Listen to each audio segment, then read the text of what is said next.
Hey yo yo yo, salut les turfeuses, salut les turfeurs, bienvenue pour un nouveau pronostic de Benoît Requin. Ok, place au pronostic du quintet du jeudi 12 janvier, direction Cagnes-sur-Mer pour le prix de la Côte d'Azur. 3 attelés, 2900 mètres, 16 partants en réunion, une course, une indice de confiance, 2 sur 5. Petit retour sur le quintet du mercredi 11 janvier. Alors, c'était qui le chef de mes casseurs de tickets repérés? C'était qui? C'était le 14. Bon, pour les VIP, ce mercredi, on a des tickets quintés des ordres qui sont passés, mais on a aussi un ticket multi en 5 qui est passé. Ça fait plaisir. Ok, c'est parti, on commence ce pronostic et on commence avec le numéro 1, Bordeaux S. Et on écoute l'entraîneur Jean-Michel Bazir. Bordeaux S est bien placé au premier poteau et apprécie les profils plats. La location est intéressante. Aussi, pourquoi ne pas le déplacer, d'autant qu'il voyage très bien et qu'il est au mieux. Il faudra craindre les Italiens et Birbacaf notamment au premier échelon. Le mien est capable de tout faire, il devrait figurer sur le podium. Eh bien, ce numéro 1, il me plaît beaucoup, mais j'en ai mis un autre devant. J'en ai mis un autre en tête, on verra ça un peu plus tard. J'ai mis en deuxième position ce numéro 1. Atlas Dercho Chani. On passe au numéro 2, Dotarus, et on écoute Nicolas Hensch. Dotarus vient de prouver sa forme en s'imposant sur ce parcours trop monté. Dans la foulée, il découvre des conditions de course favorables, même s'il s'attaque à beaucoup plus forte partie ce jeudi. Cela dit, jugé sur sa deuxième place dans l'étape du Grand National du Trot de Salon de Provence au printemps, il n'est pas hors d'affaire. Eh bien, moi, il me plaît bien ce numéro 2. Bon, je ne l'ai pas gardé très haut, je l'ai mis en bout de combinaison, mais il me plaît bien. Hein. À mes yeux, c'est une belle cote possible. Numéro Georges Dercho, Lini Dercho في الأحر. On passe au numéro 3, Canoise Dagon, et on écoute Yannick Alain Brillant. Pardon, Yannick Alain Brillant. Donc, Canoise Dagon a mal pris les virages pour son retour aux montées, sans quoi elle aurait pu terminer nettement plus près. L'opposition est très sérieuse en tête. Elle avait bien tenu sa partie dans le Grand National de Trot de Feur face à des opposants de qualité. Ici, elle aura fort à faire. Si elle venait à prendre la 5e place, je serais pleinement satisfait. Bon, eh bien, ce numéro 3, moi je ne l'ai pas retenu, mais je ne l'ai pas non plus rayé, puisqu'il est quand même à l'arrière de ma petite liste des possibles casseurs de tickets repérés. Faites attention à cette liste, il ne faut pas la négliger. Pour les amateurs de champ réduit, ne négligez pas cette petite liste. Numéro 3, ما درتوش لاني عندك يقدر يغرس شي تيكيات. On passe au numéro 4, Désir de Bagne, et on écoute Nicolas Hensch.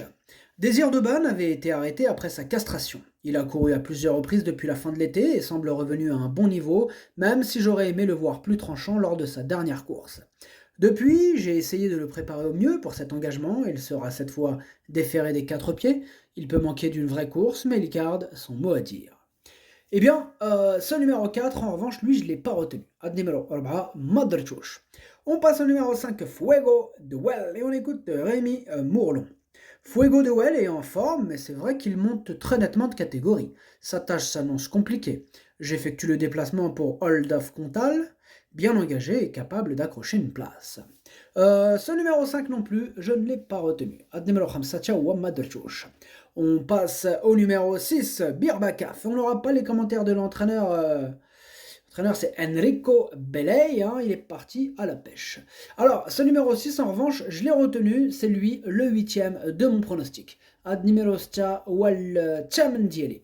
On passe au numéro 7, Fragonard Dello. On écoute Franck Leblanc. Fragonard Dello a réalisé une bonne saison 2022, mais il découvrait des tâches compliquées ces derniers mois à Vincennes. Il sera plus à son affaire sur la piste plate de Cagnes-sur-Mer. Il a besoin d'un bon déroulement de course, mais il reste en mesure d'accrocher la 5e, voire la 4e place. Alors ce numéro 7, c'est un regret, je ne l'ai pas retenu, mais c'est quand même mon deuxième cheval de complément en cas de non partant. Attention, possible cassage en vue de la part de ce numéro 7.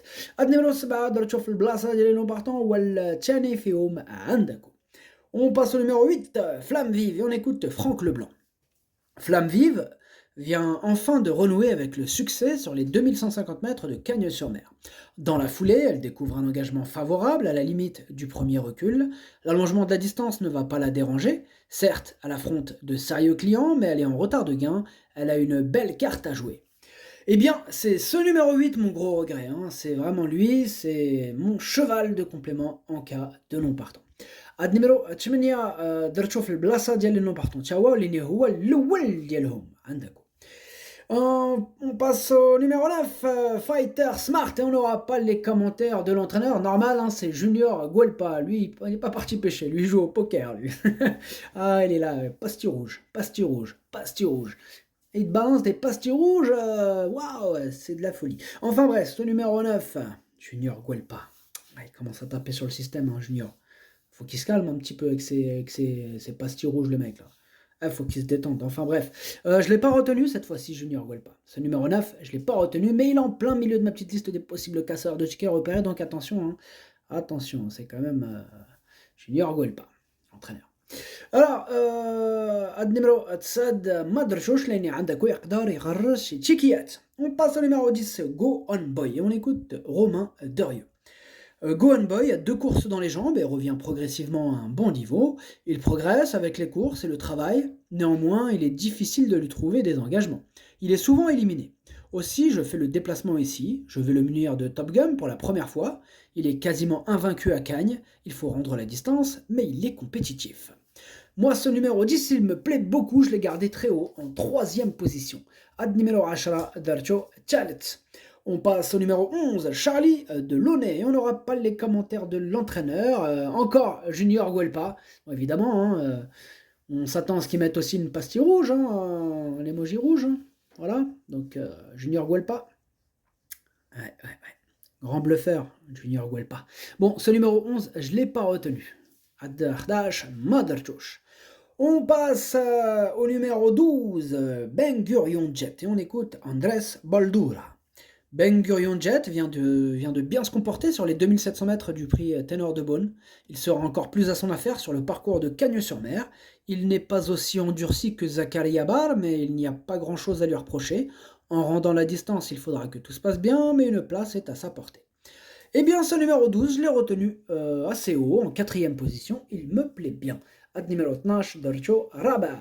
On passe au numéro 13, Eden Basque, et on écoute Nicolas Hench.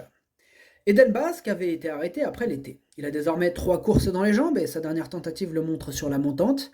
Jeudi, il est contraint de rendre 25 mètres à de bons chevaux. Cette sortie va aussi lui permettre d'arriver au mieux pour un prochain engagement, mais il n'est pas hors d'affaire pour les petites places. Attention à ce numéro 13, je ne l'ai pas retenu, mais c'est lui le chef, c'est lui le capitaine, le chef de ma petite liste des possibles casseurs de tickets repérés. Le chef, c'est lui, c'est le 13, attention. On passe au numéro 14, Zakaria Bar, et on écoute Andrés Baldura. Zakaria Bar a encore gagné plaisamment dernièrement sur les 2100 mètres de la grande piste. Le rallongement de la distance ne va pas le déranger, surtout sur la piste plate de Cagnes-sur-Mer. Il possède beaucoup de tenues et est plus endurci que Ben Gurion Jet. Avec l'aide de Gabriel Gellermini, il détient une première chance. Eh bien, ce numéro 14, c'est lui mon préféré, c'est lui que j'ai décidé d'installer en tête. Ah, il me plaît beaucoup, hein, c'est mon préféré, tout simplement. Ad numéro 14, on passe au numéro 15, Écureuil Génilou. Et on écoute Gwen Junod. Écureuil Génilou n'a pas du tout démérité pour sa rentrée. Depuis, il est resté vraiment bien. Il faut rendre 50 mètres cette année. C'est mission impossible pour les toutes premières places. Ensuite, il aura le prix du Luxembourg à Vincennes. Il va encore donner le maximum et ambitionnera une petite place. Ce numéro 15, moi je l'ai gardé vraiment en fin de combinaison. En bout de combinaison, mais je l'ai gardé. Ad numéro 15, Dorcho Saba. On passe au numéro 16, Éclat de gloire. Et on écoute Loris Garcia. Éclat de gloire est parfait à l'entraînement. Aussi, on se laisse tenter, même si rendre 50 mètres sera très compliqué. Je n'ai pas trop le choix des engagements. Il va disputer le prix de Brest ensuite à Vincennes. Pour son retour à Paris, il n'a pas été très heureux. J'aurais dû rester à la corde. Il visera ici une 5-6e place et mieux en cas de défaillance. Ce numéro 16, moi, il me plaît bien. Je l'ai gardé en 5e position, donc oui, il me plaît bien. Ad numéro stash Darcho Hamas. Le pronostic, ça donne 14, As, 10, 12, 16, 2, 15. Merci d'avoir suivi cette vidéo. N'hésitez pas à mettre un pouce bleu si la vidéo vous a plu. Vous aidez ainsi grandement la chaîne. Pour accéder à tous mes tickets pour la course du Quintet, rendez-vous directement en description de la vidéo. À jouer avec modération. Bonne chance. Chopez-le-moi. Ciao.